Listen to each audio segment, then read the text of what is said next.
No capítulo 11 de Jujutsu Kaisen, Yuji Itadori e Ryomen Sukuna se enfrentam.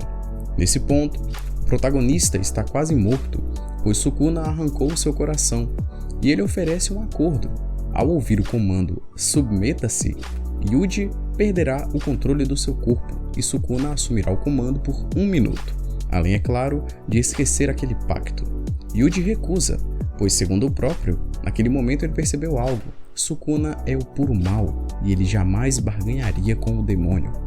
Durante muito tempo, essa foi a visão dos leitores sobre o Rei das Maldições, alguém que no passado governou o mundo com punhos de ferro, um ser impiedoso e cruel que mataria tudo e todos no seu caminho, um mal encarnado, um ser de puro caos. Essa ideia não é única, já vimos personagens assim em outras obras. Posso citar aqui o Dio Brando, por exemplo, como um personagem puramente mau que não gosta de nada além de si mesmo, os fins sempre justificando os meios, mas a pergunta que eu faço ao leitor é: o puro mal existe? Uma pessoa puramente maligna funcionaria mesmo que na ficção? A resposta não é algo tão simples. Eu tenho certeza que alguém nos comentários vai citar meia dúzia de personagens que são puramente ruins e que funcionaram em algum contexto, mas eu quero aqui explicar o porquê do puro mal não existir. Para isso, precisamos entender o que é o essencialismo de Aristóteles e o inatismo de Platão. Doutrinas filosóficas de quase 2000 anos atrás.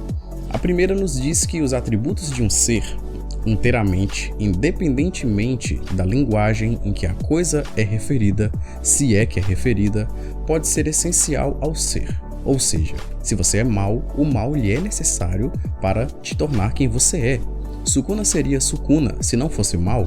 Já o inatismo diz que o seu caráter, bom ou mau, independe das suas vivências e experiências. Todo o seu potencial para ser quem é já estava contido em você de alguma forma desde o nascimento. Você não se tornou mau ao longo dos anos, você sempre foi mau. Então novamente pergunto, Sukuna nasceu mau? A ciência e a filosofia moderna colocaram esses dois pensamentos em desuso, pois teorias mais aceitas como as de Rousseau nos dizem que o homem nasce justo e a justiça o corrompe. Não leiam bom no sentido de benfeitor, mas no sentido neutro, e com o passar do tempo, através de circunstâncias como vivências que aconteceram com o indivíduo e ao seu redor, o seu caráter vai sendo moldado. Pode ser por traumas, doenças, corrupções. Hoje em dia o que sabemos é que ninguém é totalmente bom ou totalmente ruim. Todos possuímos tendências, uma índole boa e uma cruel. O que vai ditar é justamente a sua vivência e as decisões tomadas pelo caminho. Estudos comportamentais demonstram isso de maneira clara. Existe bem no mal e mal no bem. Algo muito parecido com os princípios taoístas, onde bem e mal compõem a harmonia do universo. Há bem no mal e há mal no bem. Também observamos isto no zoroastrismo, onde o Deus Supremo Ahura Mazda cria bem e mal, e eles precisam coexistir em harmonia, assim como no taoísmo. Não se trata de fazer o bem vencer, pois isso também seria um desequilíbrio. A maneira plena e natural do mundo é bem e mal se complementando. Bons personagens fictícios funcionam assim, com profundidade, não sendo um puro bem, mas também não sendo mal absoluto.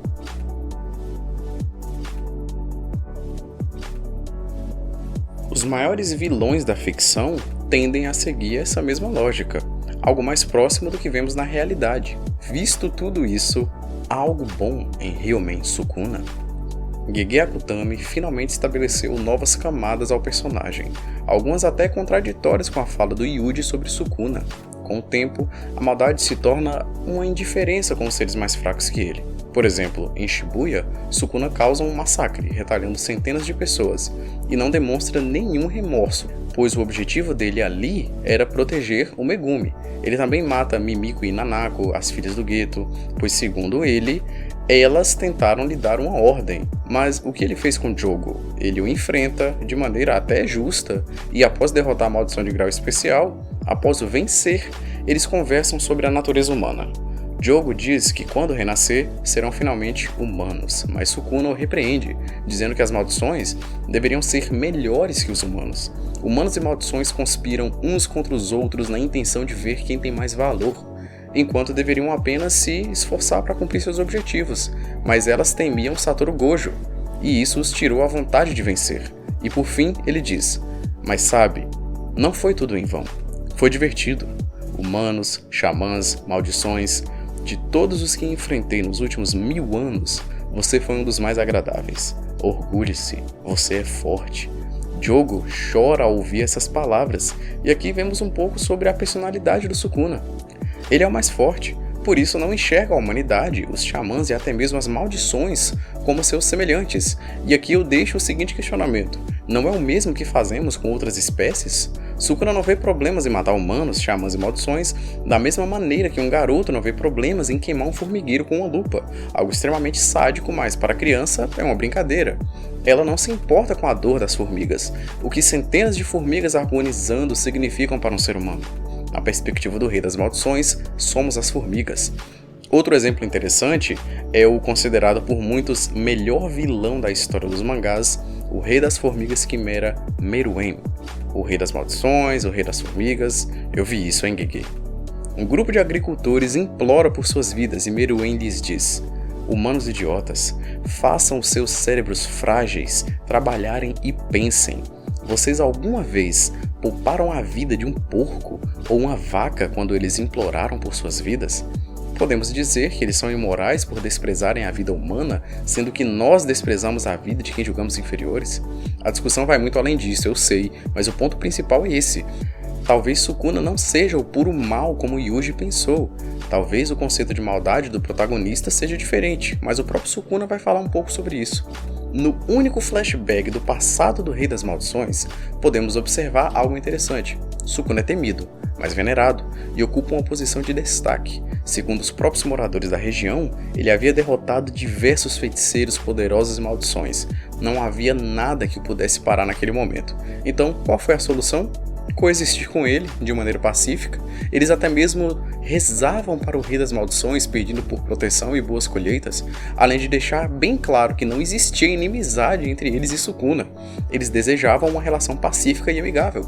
Sukuna aparentemente lidava com isso de maneira boa, pois ele não só compareceu ao Festival da Colheita com Uraumi, como ocupou uma posição de destaque e as pessoas podiam rezar para ele. Alguém como um mal encarnado não deveria permitir esse tipo de relacionamento. Então, mais uma vez, a ideia de Sukuna ser puramente mal não parece fazer total sentido. Após uma longa e dura batalha, o feiticeiro mais forte cai contra o Rei das Maldições. E no início da luta, Sukuna o considerava um peixe sem nome, se debatendo em sua tábua de cortes. Mas vimos durante a luta o respeito pelo professor evoluir, e no fim, ele ainda era um peixe. Um que pulou até demais, mas agora com um nome. Sukuna diz: você foi magnífico, Satoru Gojo. Eu nunca vou me esquecer de você enquanto eu viver. Mais uma vez, com um sorriso no rosto, feliz por encontrar um semelhante, alguém tão forte quanto ele, e dessa vez só o vencendo por conta de um plano muito elaborado. E a felicidade aqui é genuína, o autor também se esforça no próximo capítulo para desenvolver ainda mais esse personagem. Em sua luta contra o deus do trovão, Kashimo Hajime, ele é questionado se já nasceu o mais forte ou se tornou o mais forte. Ele diz: não sei, sempre fui uma criança indesejada. Estaria aqui Gege Akutami flertando com uma explicação para Sukuna ser quem é? Ele nasceu mal? Ou o fato de ser uma criança indesejada o isolou de tal forma que ele se distanciou do que é um ser humano? Não se esqueçam de que Sukuna era um xamã, não uma maldição. O autor aqui abre uma interpretação. O que aconteceria se Sukuna fosse acolhido desde o início? E também, o que teria sido de Satoru Gojo se ele fosse desprezado? Teríamos aqui papéis invertidos? Sukuna nasceu deformado, com 4 braços e bocas a mais. Isso o tornou uma criança indesejada? Nada ainda é confirmado, mas até o momento é a melhor interpretação. Sukuna conversa com Kashimo sobre o peso de ser o mais forte, como vencer e atender às expectativas daqueles que te desafiam é uma forma de amor e misericórdia. Reconhecer a força do seu oponente, se isso não é amor, o que mais poderia ser? Ambos eram amados por sua força, e eles retribuem esse amor sendo os mais fortes. Kashimo pergunta se isso não deveria ser o suficiente. Por que Sukuna não se satisfez com a sua vida? Por que ele dividiu a própria alma em objetos amaldiçoados e reencarnou no futuro? Sukuna diz que agora que ele entende o amor, vê que não lhe serve de nada. Ele nunca pensou em depender de alguém para estar satisfeito. Ele se alimenta quando tem fome, se diverte com quem o agrada e mata aqueles que são irritantes e ficam no seu caminho. Em outras palavras, ele vive do seu jeito, e se as pessoas não o entendem, o problema é delas. Vemos aqui o estilo de vida de Sukuna, um ser que faz as coisas que quer, sem distinguir o que é bom ou mal. Ele só quer viver e sentir o sabor que as pessoas têm até seus últimos dias.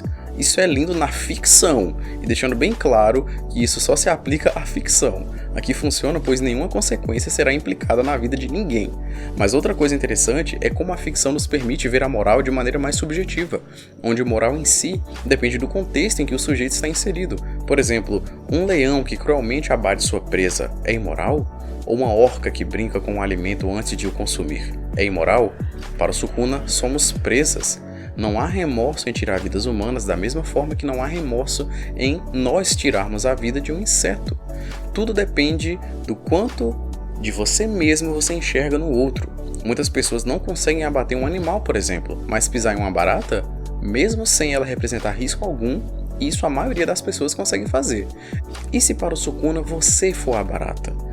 Ele se enxerga em um nível muito acima de xamãs, humanos e maldições, então meio que não faz diferença sentir ou não pena desses seres. Sukuna é mau? Depende do que você considera mal. De acordo com ele mesmo, ele só está vivendo a vida à sua maneira. Conceitos como bem e mal não deveriam se aplicar a ele. E se você não entende isso, o problema é seu, não dele. Gege Akutami geralmente não se importa em matar seus personagens em prol da história que ele está contando, sentindo até antipatia por certos personagens como Satoru Gojo, mas com Sukuna, Gege claramente não ama Gojo nem Itadori, mas é inegável o carinho que ele sente por Sukuna. Eu sei que é injusto fazer esse vídeo antes de ver toda a história do personagem, mas eu só usei tudo que foi dito e mostrado até o momento, não teve opinião aqui. Se o Gege se contradizer no futuro, a culpa não é minha. Sukuna tem tudo para ser melhor desenvolvido, já é muito popular e deve marcar a história dos mangás. Resta-nos ver o que o autor reservou para o personagem. Para mim, aqui temos um belo exemplo de obra onde o autor ama o vilão.